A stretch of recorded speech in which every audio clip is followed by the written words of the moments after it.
let's see who knows Christian theology better, me or Bob. No. And who do you? No. Who, No. Okay, I would like you to address the point. Who Jake. should we believe? Jake. Should we believe Bob in the park, or should we believe Gregory Palamas? Should we believe Jake's interpretation of Gregory Palamas? I'll let you guys be the judge. Remember, I'll let you guys be the judge. Non-experts talking about Gregory Palamas. So let's do this. So the best thing what that we're going to do is we're going to have the experts. We're going to have the experts watch this. We'll have the experts watch this. The best thing that you can do. We'll have the experts watch this.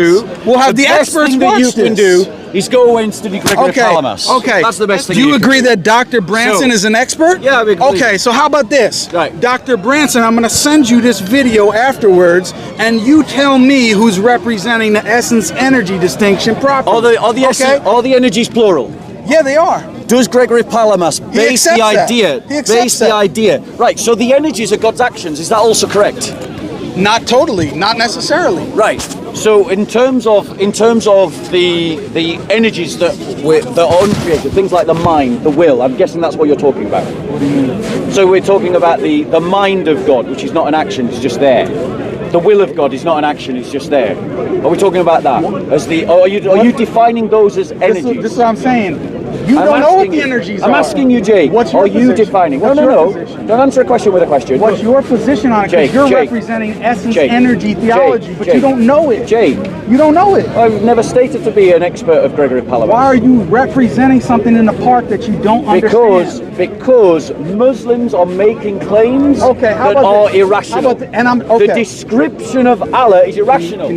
If you state that Allah can't enter into His creation, then you've got to be able to explain how the Quran exists. Okay, so let me address wanted to get away from that as soon as incoherence.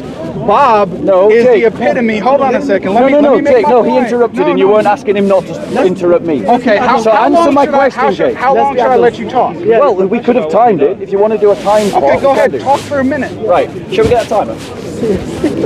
Go ahead.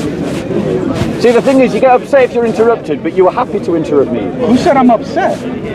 Well, by the way you're behaving right now. God. I'm not upset. So, Jake, are we going to do a timer? So go on, finish the point. Go ahead. Right.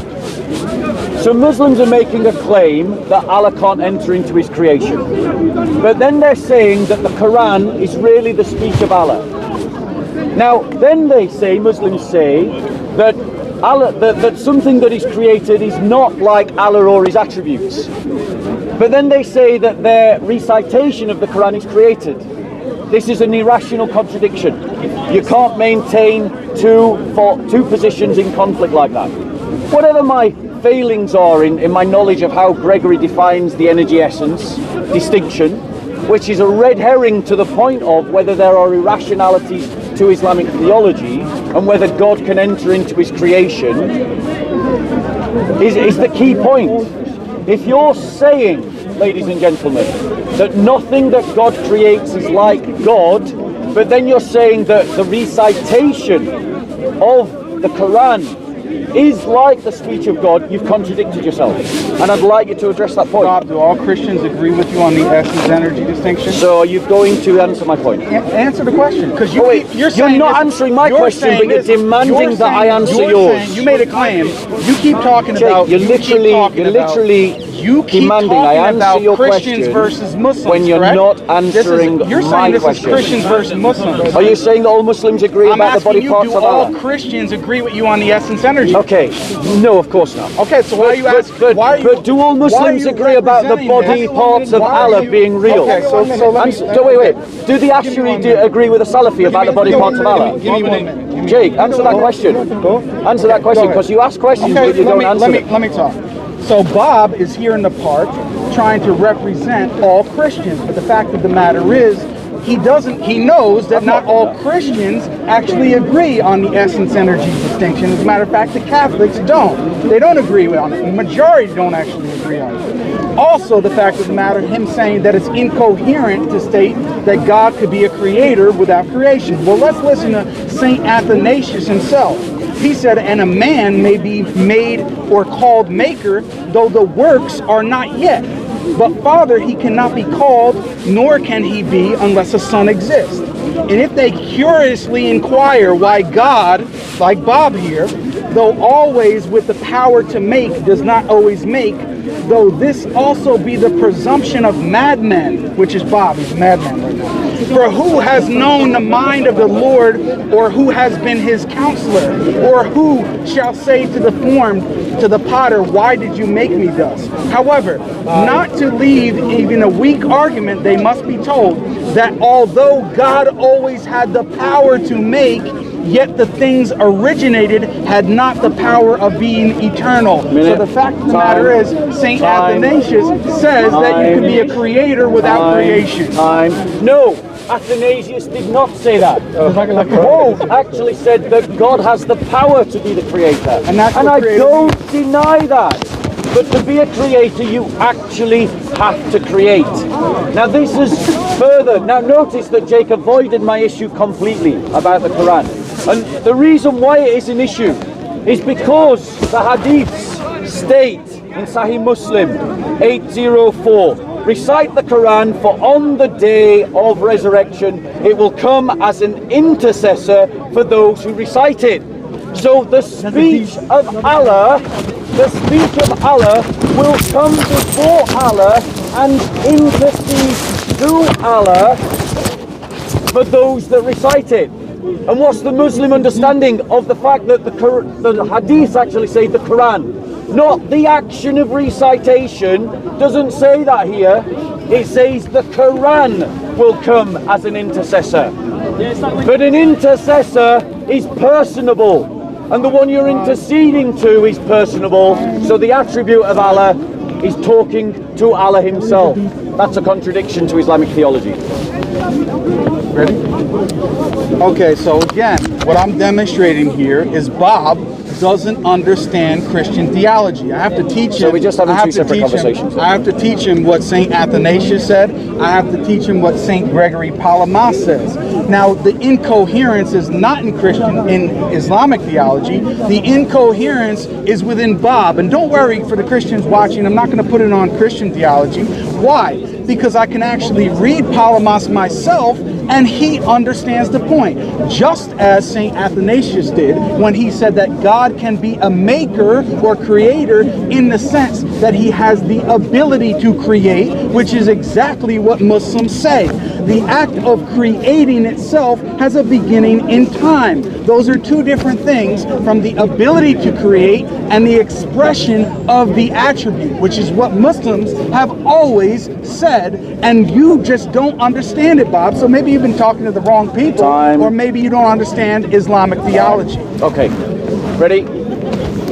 The reality is that it is a complete contradiction to say on one hand that Allah is completely self-sufficient and independent of his creation, and in every respect, including in all of his attributes, and then to say that Allah is the most merciful.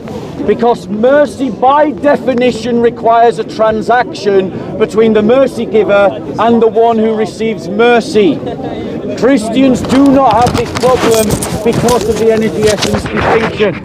Now we're having two separate conversations here. Jake is no longer engaging with the arguments that I'm making, and the reason for that is because he doesn't want to defend the contradiction of saying that the Quran is the speech of Allah, but then having to deal with a source that says the speech of Allah intercedes to Allah for the believer. Instead, he has to reinterpret the hadith and call it the deeds. No, what I'm actually doing is I'm showing that Bob is attempting to represent Christian theology. Hold on a second, man. You had your turn to talk, please.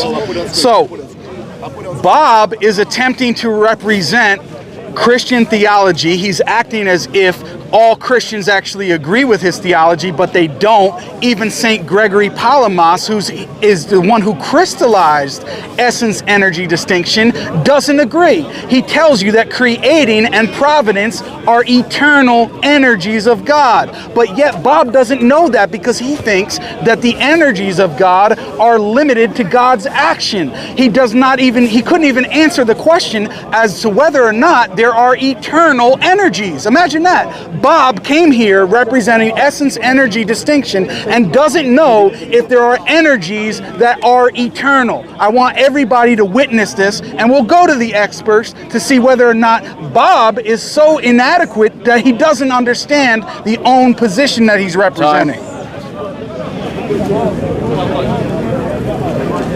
So what we've got here is two different conversations going on. There's now no interaction between the two of us. I am challenging the irrationality of Islamic theology. Do you have Ben's You cannot number? claim on one hand that Allah is totally independent of his creation and then ascribe to Allah the idea that of something that requires a transaction like mercy. Now, Jake has obviously got something that he wants to drive home about me, that I am ignorant of Gregory Palamas.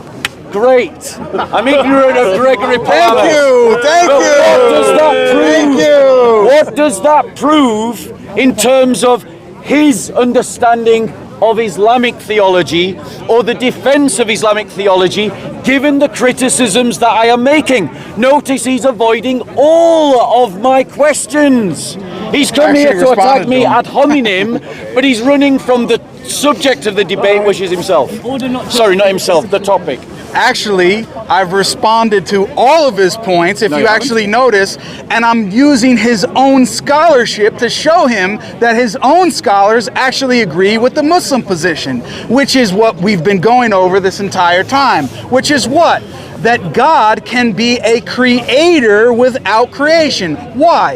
In the sense that he has the ability to create, which is the attribute of creator, and then he expresses that attribute with his will. He has that ability. Now, Bob, unfortunately, he doesn't even know that Gregory Palamas considered will itself to be an energy of God. Why? Why am I bringing this point home?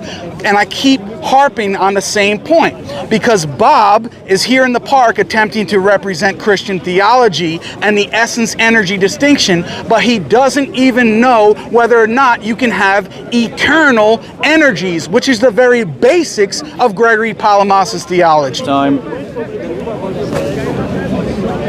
Okay, so he made a big deal about the difference between Thomistic divine simplicity and Gregory Palamas' energy essence distinction, and the fact that not all Christians agree. Well, not all Muslims agree about how God's body parts should be understood. Salafis believe that these are real things, which opens up another question. If the hand of Allah is a real thing, but you can't conceive of a hand in any way that you understand, what's actually being communicated? Whereas the Asherites believe that all of these things should be understood as simply metaphors. So simply pointing out that groups within religions disagree is a non-point, because Jake here doesn't represent all Muslims either. So what point does he make? He's got one point to make, which is that I don't know everything about Gregory Palamas. That's his only point. No, the point is this, that unlike Bob, I can admit that there are distinctions within Islamic theology.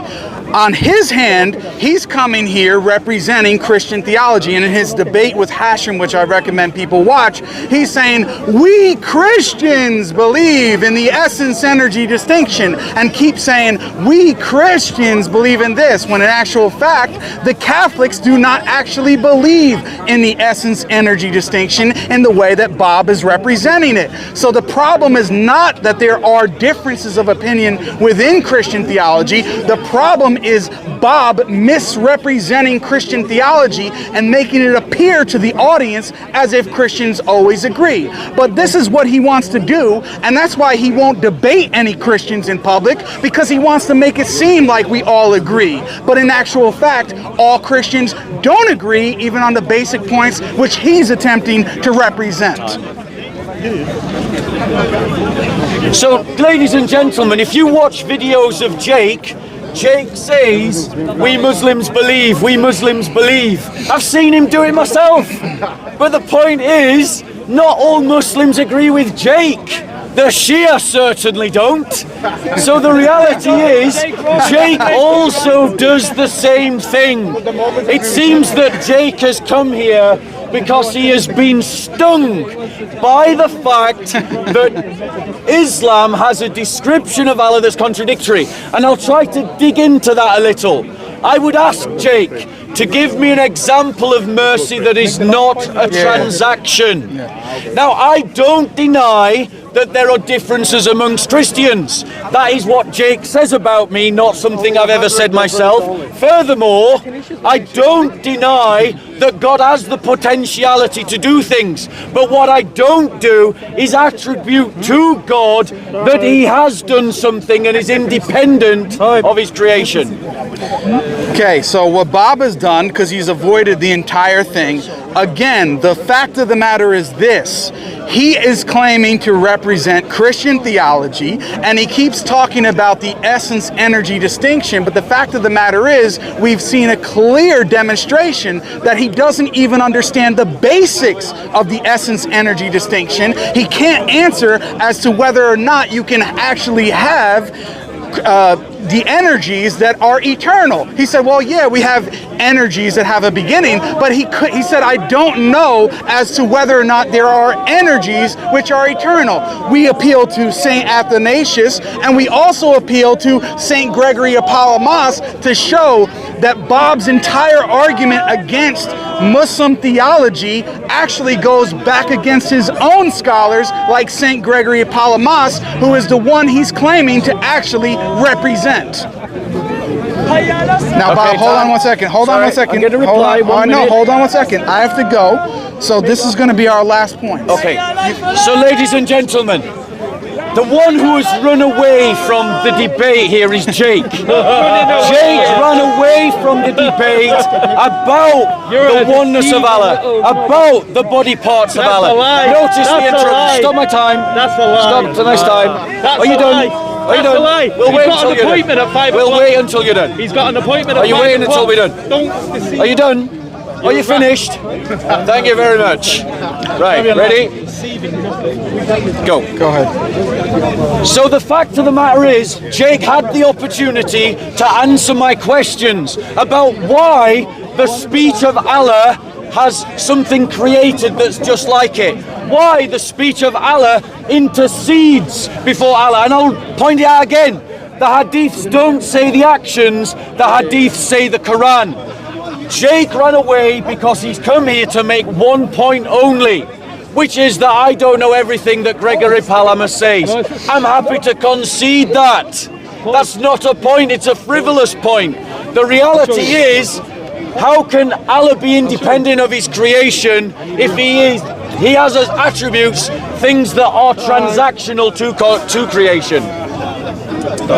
No, what I've come here to demonstrate, which is clear to the audience, I hope, is that Bob is inadequate to have these conversations. He doesn't even understand. Forget about knowing everything of Gregory Palamas. I certainly don't, but he doesn't even understand the basics of the conversation. He can't answer as to whether or not there are energies which are eternal, which is foundational to his entire belief set.